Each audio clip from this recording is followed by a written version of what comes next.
wali sepuh lenggahaneng Gresik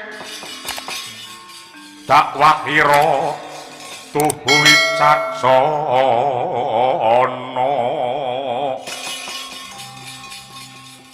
weh tombo kang tetanen yen dalu weh pituduh nuduhke cedhak mring Gusti liwat agama Islam mrih manggih rahayu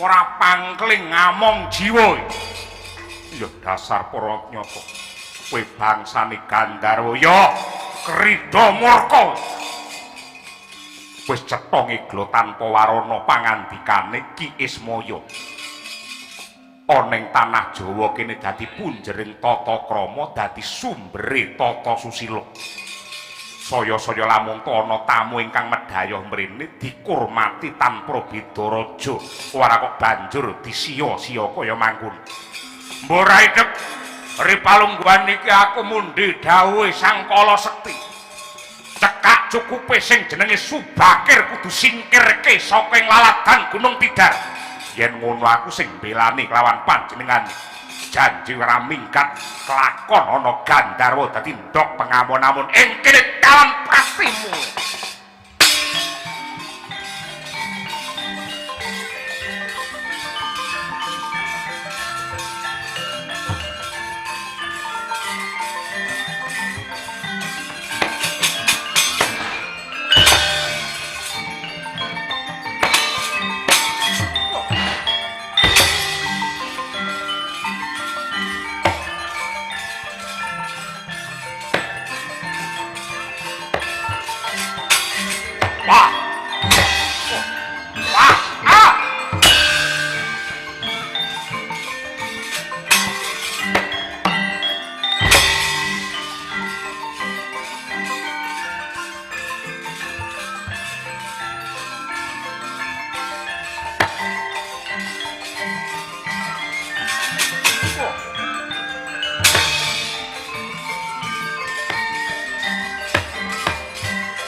among jiwa hilang nyawamu maju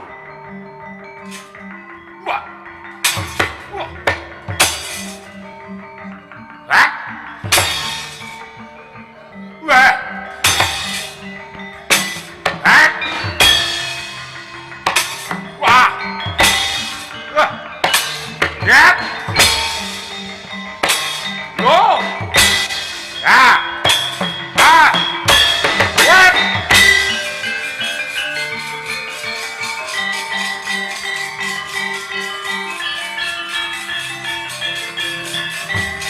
bodo sikar sirahmu.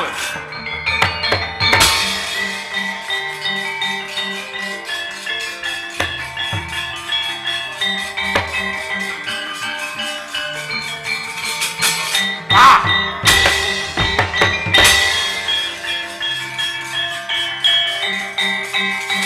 Ah! Oh! Rat!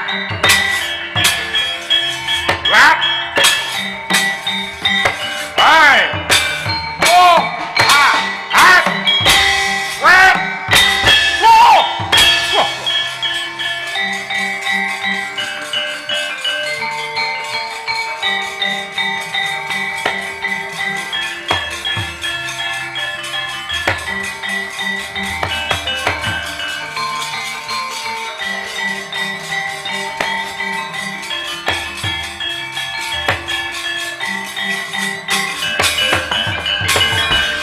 Putra Pandhawa tata Katiwisaya Indriyaksa Sara Maruta Pawana Bana Marga ana ing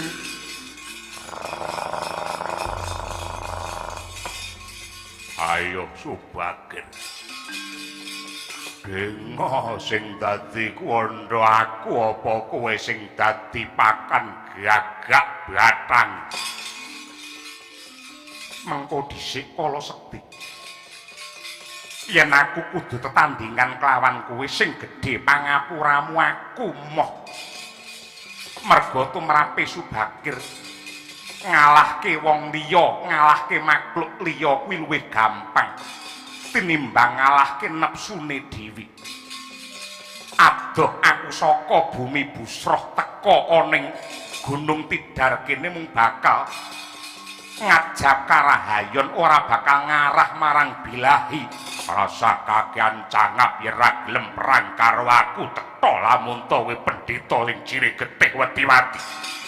Ana paribasan rasa paribasa gaglak limpamu.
Sasat Sri Karongron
peteng dedet lali mengan karana langka kasrambah sorote srengenge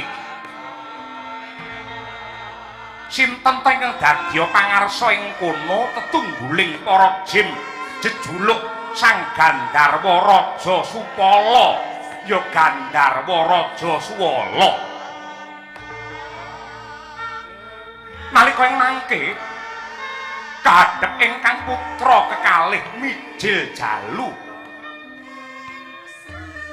nenggih ingkang nama Sang Gading Cemukir miwah Sang Pecuk Manggung Hanggung angan tuantu sabdane Kang Rama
Raden Rahmat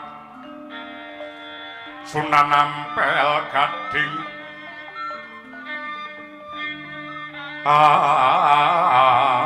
ajarane anyegah molimo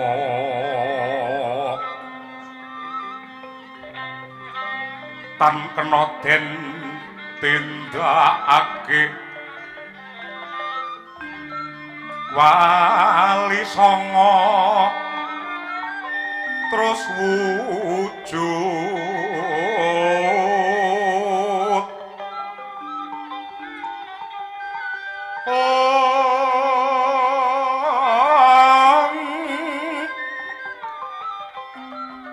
gagasane Jeng Sunan iki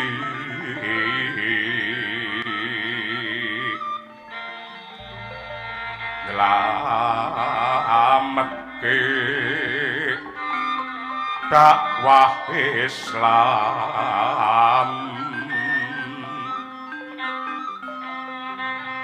ing negeri kang kesro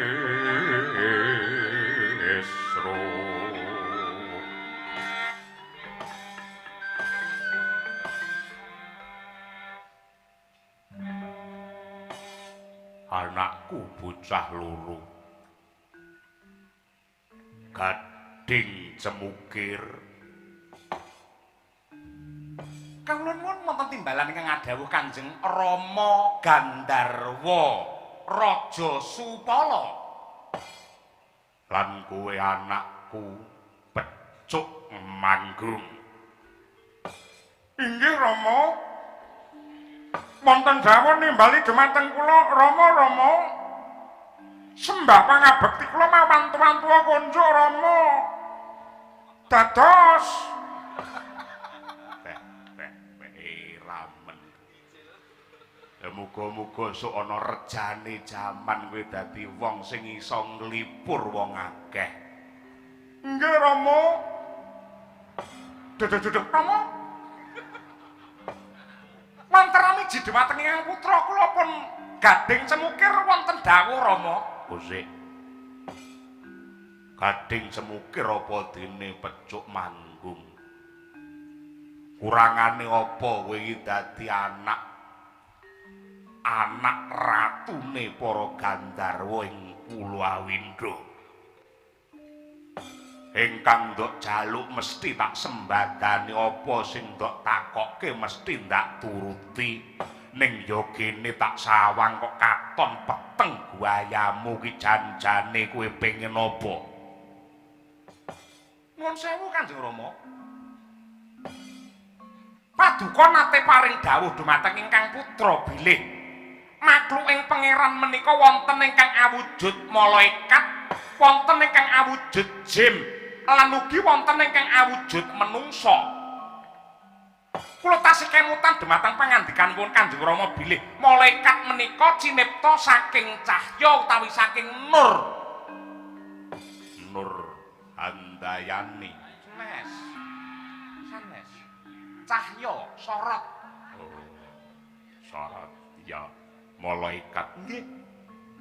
Lajeng jin menika cinipta saking uruping geni utawi dahana, dene menungsa menika cinipta saking lempung utawi lemah. Bener. Terus, nah, nalika semanten pangeran menika paring dawuh dumateng jin supados tunduk sarta hormat kalian menungsa sepisanan ingkang naminipun Adam. Lah, nalika semanten para jin menika mbadal dawuhe pangeran boten purun hormat kalian Nabi Adam karana menawi Nabi Adam menika namung cinipta saking lemah, nanging lamun to jin menika cinipta saking geni, ing atase geni kok kon nyembah karo lemah.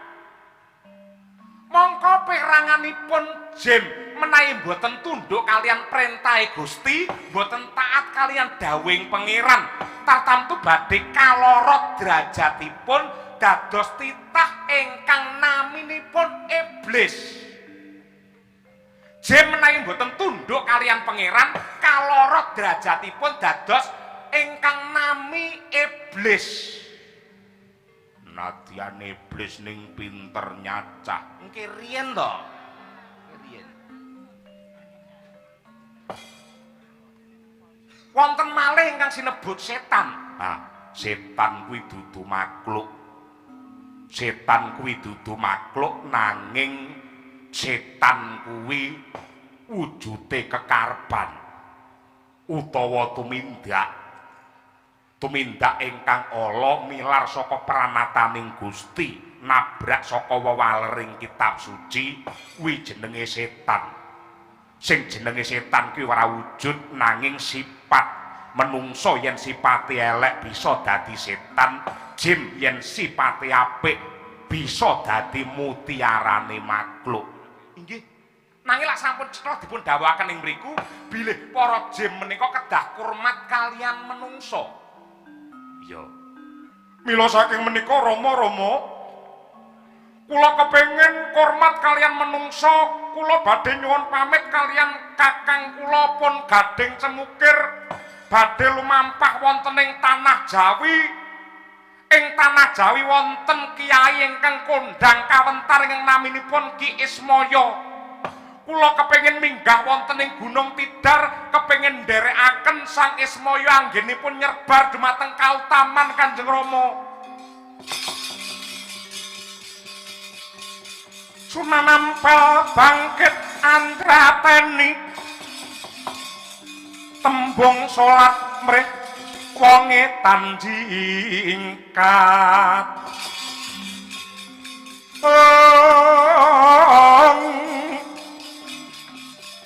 sembahyang gone dawuh musala aslinipun dadi langgar mrih mirip lawan sanggar.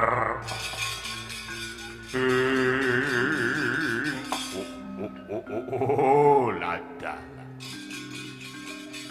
Gading Cemukir kelawan kowe pecuk manggung. Sejatine aku rumangsa ora tega heman banget yen kowe ninggalake Pulau Awindra banjur kumpul karo bangsane menungso ing tanah Jawa. Nanging gandeng niatmu ki apik, gegayuhamu becik yen wong tuwa ora nyengkuyung tegese aku wuta karo kautaman. Ya. Yen pancen niatmu wis kenceng, gegayuhamu wis gembleng, aku wong tuwa isane mung mangestoni. Ning wanter sing dadi welingku, yen kowe mengko wis mapan ana Pulo Jawa, kowe sing prayitna sing ati-ati aja jahil, aja murang tata karo wong Jawa. Wong Jawa ki racake kaya pasmone pari, pari kayen saya isi saya ndingkluk. Nadyan to wong Jawa ke andhap asor nanging duwe kadigdayan ingkang ngidap-ngidapi. Budhalo tak sangoni Basuki kuwi yen ana bebaya ing marga. Kowe ngidak utawa ngedrupa bumi ping 3 bapakmu bakal ngetok nulungi karo kowe cah loro.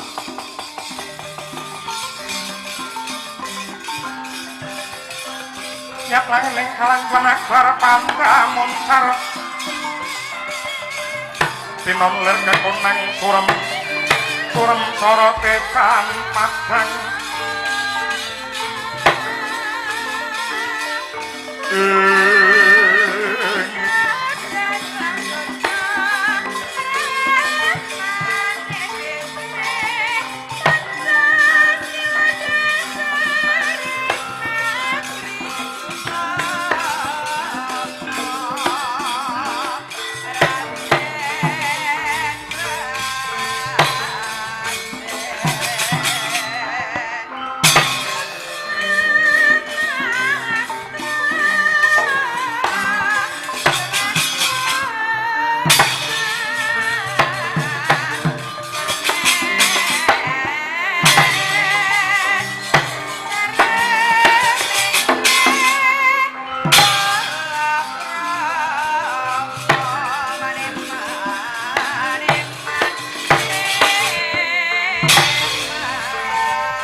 sidam sekaring bawana langgeng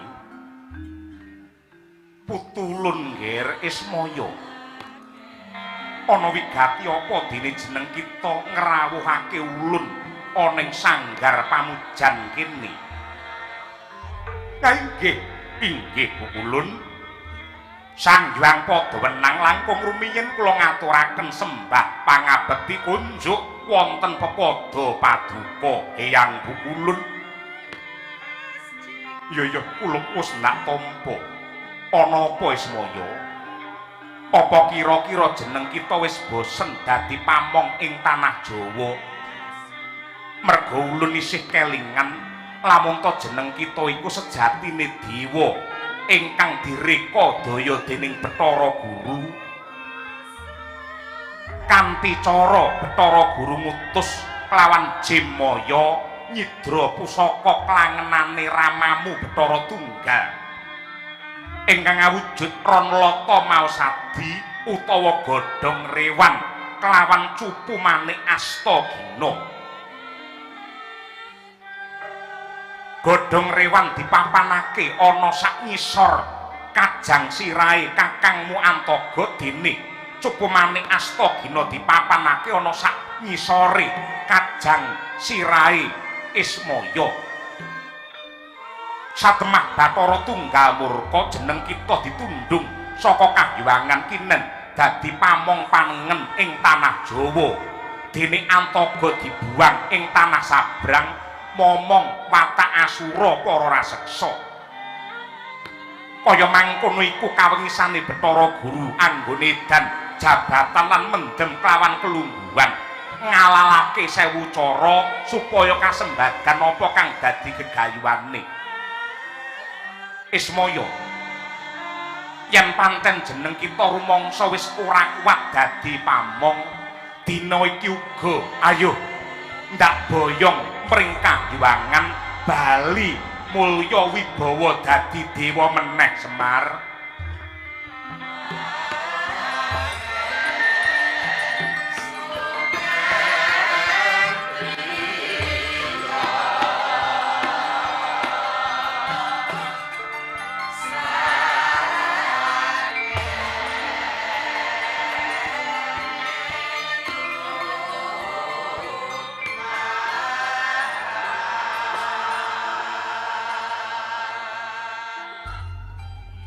Nuwun sewu lan nyuwun pangapunten. Menawi kula dados dewa malih kula mboten kemawon Bu Ulun. Merga dados dewa niku urusane kalian nafsu, ning yen dadi pamong niku urusane kalian raos sabar lan trima. Mila kula tak trima dados pamong kemawon. Nderekaken para manungsa gegulang kautaman wonten ing Nusa Jawi mriki. Syukur bagi sewu yen pancen kaya mangkono, nanging sebab apa ndak sawang katon peteng guayamu semune lagi nggendong perkara ingkang abot Ismaya. Inggih Bu Ulun blaka suta kemawon. Ing padepokan Gunung Tidar samangke nembe wonten perkawis ingkang sakalangkung ribet. Para manungsa ingkang mapan wonten mriki sampun rumaos tentrem jenjem krasuk kapitayanipun, nanging dinten samangke wonten kiai saking laladan Purwamadya tanah Busroh ingkang badhe nyebar agami pungkasan wonten ing tanah Jawi. Satemah dredah minggah Pancabakah kaliyan para Gandharwa ingkang dipun pandhegani dening rajaning Gandharwa ing Tidar mriki nenggih pun Kala Sekti. Mongko wonten mriki kula menika dipun sepuhaken lajeng anggen kula ngrampungaken lelampan menika kados pundi kula nyuwun dawuh saking paduka Eyang Bu Ulun. Samar pamoring sukma situs wayang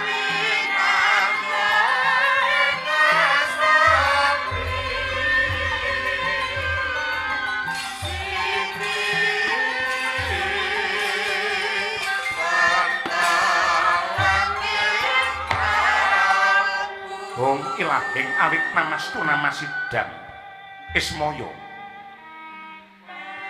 Nusa Jawi iki papan ingkang luhur. Ndak baleni, Nusa Jawi iki papan ingkang luhur. Iki papan dununge para makhluk ingkang luwih dhisik tumata uripe kanthi kebak kasusilan lan rasa katresnan marang apa wae lan sapa wae. Sarta kabeh sing ditindakake lan diputusake ora mung awewaton bener sarta luput nanging tansah mapan ana ing pakarti ingkang becik dhewe ya kuwi kawicaksanan. Kula kang mangkono Ismaya nadyanto ulun ora mejang sing kanthi gamblang lan wijang mestine Ismaya bisa wicaksana gagapi marang lelakon iki.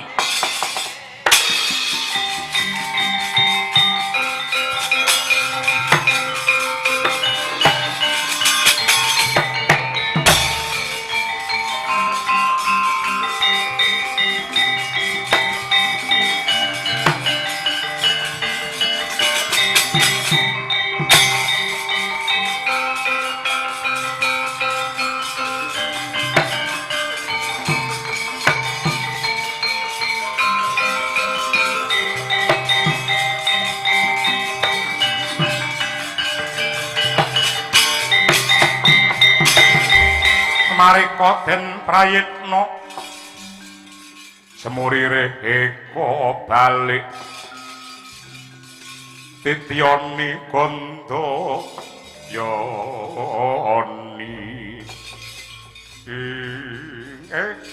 mbegegek ugek sadulita melae-lae nadyan ora terwaca nanging Semar wis bisa maca. Merga kekudangane yang pukulun Sang Hyang wenang aku pinaringan nama Semar kuwi sengsema marang barang sing samar. Nanging ning donya ki sejatine sing digoleki mung rasa tentrem, rasa marem klawan rasa bungah. Nadyanto donya kebak perkara kebak lelakon ingkang ngeres-ngeresi beja-bejane wong urip ki lamun to ngandelake rasa syukur satemah uripe rinengga karo esem lan guyu ya. Ripalungguhan iki aja mung Semar wae sing dadi pamong, aku kudu golek kanca, aku kudu golek rewang to golek rowang. Muga-muga aku isih duwe kemanden kaya mbiyen ana kahyangan. Mumpung wancine jam 12 awan, bedhog tengange njajal tak nyuwun marang purbane Hyang Agung aku tak golek kanca. Kira-kira ayang-ayange Semar iso wujud menungso apa ora?